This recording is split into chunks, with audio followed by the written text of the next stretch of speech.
Hey there, Wargamers. This is Justin. You guys may know me from Brush for Hire. I decided I was going to try and do some videos of my own, just so I had something to kind of do, motivate me to paint and so forth. And I tried to come up with a cool name for the video series, and I tossed up the name Tau Tuesdays or something like that. And ultimately, I think I'm going to go with the name Tactical Tuesdays, though I probably won't talk too much about tactics, more or less just kind of ramble, give you guys something to listen to. And for my first video, I thought I'd paint a little bit on my Riptide, and while I was painting, I would just kind of talk a little bit about what motivates me to paint, what I do to help keep motivated, and maybe you guys can sound off in the comments below and let everyone else know what you do to try and get motivated to paint. So, anyways, a lot of people, I think, are probably like myself, and if you have horde armies, you know, massive amounts of infantry, you know, like for me, I have 50-something tactical marines. It's a little bit daunting to think about painting all those, and you know, you got to get kind of motivated. And sometimes I look at those models and I go, oh man, I want to get these done, and then I start painting, and 10 minutes into it, all I can think about is how much is left, not how much I've done. So one of the things I do to try and keep motivated is I listen to a little bit of music, particularly a Pandora station that I like. It's got some techno type music. Some of you guys might not be into that. You might like rap or rock, country, whatever. But it helps me out when I'm thinking about the models I'm painting and I'm listening to some background music, and in my head I kind of play out a battle or something like that, and it really makes the models, you know, kind of come to life and helps you lose track of what you're really working on. So it helps make it less daunting. Another thing I like to do to keep motivated is, if I can do it when I'm painting and I'm in a different area of the house, I'll watch some Netflix. I've watched the full series of how do I forget the name? X-Files. I watched that full thing while I painted models. I mean, that was over the course of probably a year, and unfortunately the last couple of seasons were pretty trash if you guys are familiar with the X-Files, but I like sci-fi and it's pretty nice. One of the other things I also like to do that really helps motivate me, if I just don't feel like painting during the day, I'll go on to some, you know, one of the websites or YouTube channels I'm subscribed to, and I'll watch some of their videos. For example, Miniwargaming. I'll watch some of their battle reports, or, you know, like Lester from Awesome Paint Job. I'll watch some of his tutorials, and, you know, sometimes it's just nice to see someone else doing it, and I find that when I paint, if I'm painting with someone else, it's a little bit easier, you know, when you've got someone to talk to. So talking or watching those videos is almost like talking with somebody. So anyways, what do you guys do? You want to sound off in the comments below and let me know what you guys do to get motivated, what you might watch, or suggest any good series. Recently, while I've been painting, I've been watching Doctor Who, and I've never watched it before. I was kind of reluctant. You know, a lot of people, or a lot of my friends had watched it. I was like, no, I'm not going to watch that. I'm not going to watch Doctor Who. I'm going to stick with what I like. And I watched the first few episodes and absolutely fell in love with it. I'm currently in the episodes with David Tennant. I think that's his name. He's pretty cool. I'm not looking forward to the shift in a new character because I've really grown to like him from Doctor Who. Not sure if any of you guys are familiar, but if you are, maybe you'll agree. So, let's see, what else could I ramble about while I'm working on this guy?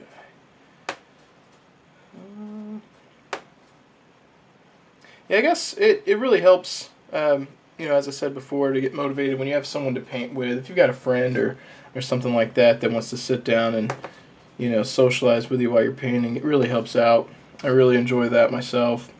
When I go up to Austin's place and paint, sometimes we do more socializing than painting, but it makes the time go a lot faster, and it's not as daunting. It's, you know, since I get paid to paint models for them, it's like a job. So when you're talking with somebody, it makes it less of a job and more enjoyable. So what else can I talk about for motivation? I also, to get motivated, in addition to watching videos, sometimes I'll I will look at other models online and try and get some inspiration. Sometimes I see models that look amazing, and I'm just not sure if I can be up to their level, up to the level of what the skill the particular artist may be. But sometimes you just gotta overlook that and know what your skill sets are and just try and improve. And that's what I've done. I've watched a lot of Les's stuff, and it's a little frustrating trying to replicate what he does. But you know, if you never try, if you always just look at somebody's stuff and you go, "Oh man, this is really awesome, I want to do that," and you never try, you're never gonna be able to do it. You know, not too many people are just blessed with, you know, being able to just paint or draw or sing, you know, run athletes, stuff like that. And they're not everyone's just blessed the same. So you may actually have to practice. And that's what I found. When I first started, I was, you know, very reluctant to show my stuff to people. And then, you know, after a couple of years of painting, you know, I've improved. So it's really helped watching other people and learning how to be humble and always ask questions as well. It's nothing's more motivating than someone saying, "Hey, you know, have you looked at this?" Or maybe I'm trying to do an effect and can't get it right, and someone says, "Hey, try it this way," and then it works, and it's inspiring to continue painting. One of the other things that helps motivate me, which I mentioned when I was talking about listening to music, is I don't know if other people do this. Some people may just want to play, and they may think I'm stupid. But you know, I'll think of the characters I'm painting as if they were, you know, out of a book or something, and I'll think about the battles they fought or the gear they have, and you know, while I'm painting, I use my imagination. I let my imagination run. You might as well, especially for the amount of money that people put into the hobby. You might as well imagine the battles and the duels and whatnot that your particular HQs and models may be involved in, and that helps me get through. Another thing, perhaps not so much on the motivating aspect, but being able to just I guess it's motivating. One of the things I do to help me get my models done is I'll try and, as much as I like to assembly line, I try and set micro goals. You know, like this week I want to get 1 squad done. I may have 50 Marines to do, but if I can get 10 of them done, that knocks me down to 40 instead of 50. You know, so sometimes you got to have micro goals and objectives that you want to reach, so that you can make it feel like the finish line is near.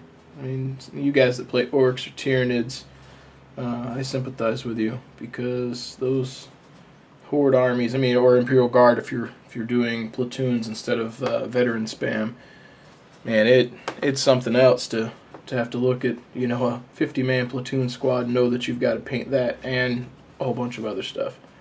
So this here, while I'm talking, is obviously my Riptide. It's one of the first models of this size I've painted. I've done a Contemptor, and I mean that's not too much bigger than a Dreadnought, but this is definitely huge for me, and I'm hoping that he'll come out looking nice. I've had some issues lately with the clear coat that I use. I mean, perhaps it's the weather. I'm in North Carolina, so perhaps the humidity plays a role. Our temperatures are never the same. You know, it could be freezing yesterday and 95 degrees today. It's just the way it is. But I've had hazing and dusting issues on my clear coat. It's a bit of a pain. So I'm hoping that this guy turns out a little bit better than my last model. Particularly the crisis suit I did. If you guys follow Brush for Hire, you will have saw him. He turned out well. I liked him, but he was a fine cast model, and he didn't look as good as the stealth suits I painted, to be honest with you. And that kind of bothered me. The fine cast is a different material, and I've painted a whole bunch of Forge World resin, and GW, as much as I love their models, there's a big difference between Forge World's process for doing their resin kits and what Games Workshop does. And I really just don't like the fine cast. I thought it was going to be better, but I'd rather stick with the pewter. And why they didn't do a full plastic kit for the crisis suit instead of a static resin pose, or not resin, but fine cast pose, I'm not sure. He looks cool, but if you'd had the option to customize him a bit more, I think that he would have been a little bit more appealing for the customers.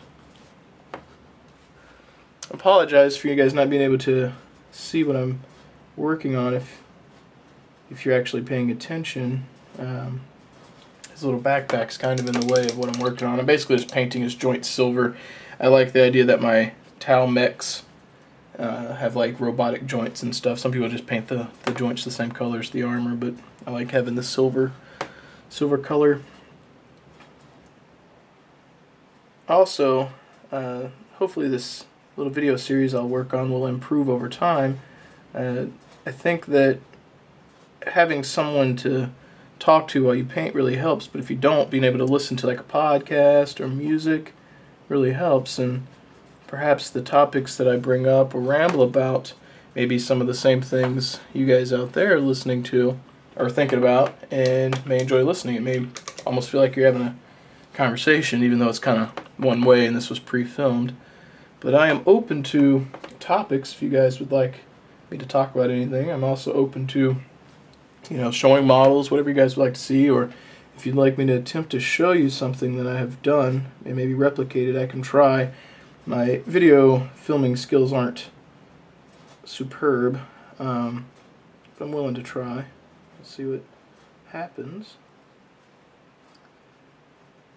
So, do you guys listen to or watch any other videos on YouTube?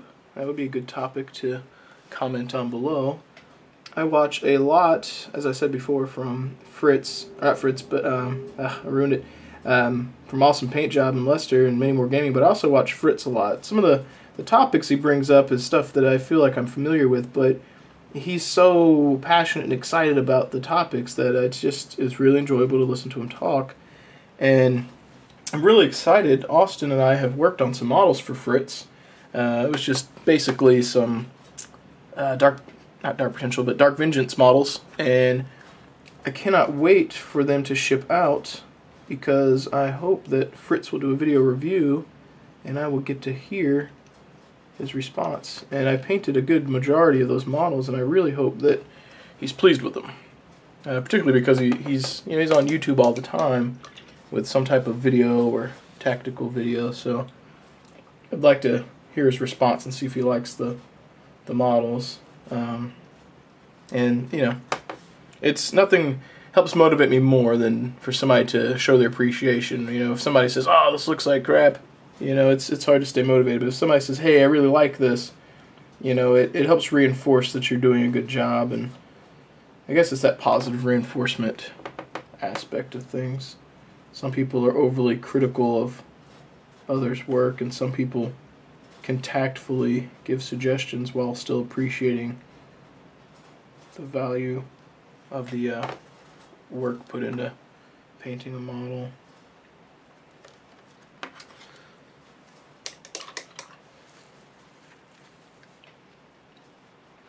So this is also one of the bigger models, obviously one of the biggest models I've started painting. But in addition to that, it's one of the few models that I have base coated with an airbrush, and it's also going to be one of the few models I've attempted to do object source lighting on with the airbrush, and I'm really hoping that the ion cannon turns out well. The more that I get an effect to look good and practice it, the more enthusiastic I am about trying it again and painting more models. So I'm hoping that will help me get in the mood to paint more Tau. I have a bunch. We're gearing up to do a campaign with the Brush for Hire crew, so to speak, and Austin wants to do some videos with that. And I really, Space Marines is what I play. It's my main army, Ultramarines, Smurfs, whatever you guys want to call them. But I want to do something different because my Marines are, I don't say the majority, but a huge chunk of them are painted. My Tau are not, so this is a good motivation to get these painted for the campaign. But it's still daunting. I had so many models, and then with the new release and the new models coming out, I had a bunch to paint. And I'm big into suits. I got a whole bunch of suits, and then the Fire Warriors are a good backbone for the army. My major problem with the Tau, and I think a lot of armies have similar gripes and complaints with the new codexes, is that they made some of the stuff useless, and I don't like spamming the same models. I mean, if you think about Chaos and, you know, that guy who spams 3 Helldrakes, and think about, you know, how uneventful that match may be. That is how I feel with most armies. I like to use a lot of armor, tanks, and aircraft, whatever. But I don't like feeling like I have to play certain units because other ones are obsolete, and it makes me feel kind of makes me feel like GW is taking advantage of you, so to speak, because you pay so much for the codex, $50-something or so, and then half the units are, they're okay, but there are some units that just are so amazing that you can't not use them. Well, in the old edition for Tau and 5th edition for the overall rules, oh man, got some there. I like to use a lot of transports. A lot of people did. But they've made it now where it's almost pointless to even use a Devilfish to transport Fire Warriors. And I don't use Kroot. I just, as good as they may be, I play what I think looks cosmetically cool. So I had a couple of Devilfishes for my Fire Warriors, and now it's not cost efficient to run them, and it's unfortunate. And also, from my Marine standpoint, you got Rhinos, and now if they've factored, if the transport is shaken or stunned and is forced as a result of that to fire snapshots, the crew inside, or the models inside, if they get out, they still have to fire snapshots. And that's, who wants to drive up the field in a Rhino and get, blown up or have damage, and you can't, your Space Marines who have really good ballistic are now not accurate. They're Marines. They're supposed to not have fear. It just doesn't seem logical that the vehicle is going to hinder them. That, and if the vehicle doesn't move or not, and you get out, you can't assault anymore, and I understand why, but they really favor the shooty armies. It's, and that's a strength for Tau, and I'm sitting here complaining, but it does favor shooting. Assaulting is powerful, but it can be so difficult to get across the field, and the delivery system for getting across the field for many armies is tough. Space Marines, we have, Rhinos, drop pods, we have the Storm Raven, and we have the Land Raider. Well, Rhinos, pretty much useless. Drop pods are good, but if you're running them, you need to run multiples. You need to get your troops out there, your models on the board. So that literally leaves your deployment, or your delivery system for your melee units being the Storm Raven or the Land Raider, which are very expensive. And with how fragile vehicles are now, you're almost reluctant to run at least the Land Raiders, particularly with Necrons running around. Armor value 14 is good, but Necrons pretty much laugh at that. But it's just tough getting there, especially if you're a foot-slogging army. And I guess I'm looking at this from the Marine perspective. Marines are going to have some issues getting across the field. I have played a few games with the new Tau, and I can see where they're super powerful, or can be, and their Overwatch can be amazing. But I went up against some demons that one of the Brush for Hire guys played, and he ran a bunch of the beasts and the cavalry. Well, they have, most of them 2 or more wounds, or no, I don't say more. I think it's just 2 wounds each, other than the Nurgle. I think the Nurgle have a few more.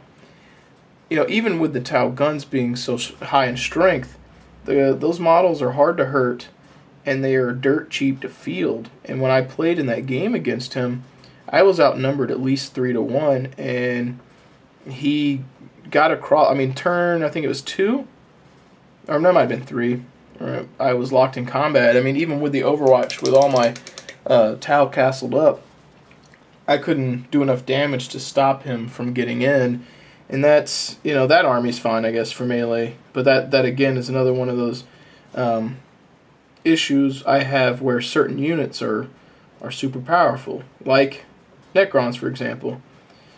When I see or read about lists online, everyone's playing I think it's the Immortals. I think that's the 3-up armor save ones with the strength 5 guns. Not too many people run warrior spam.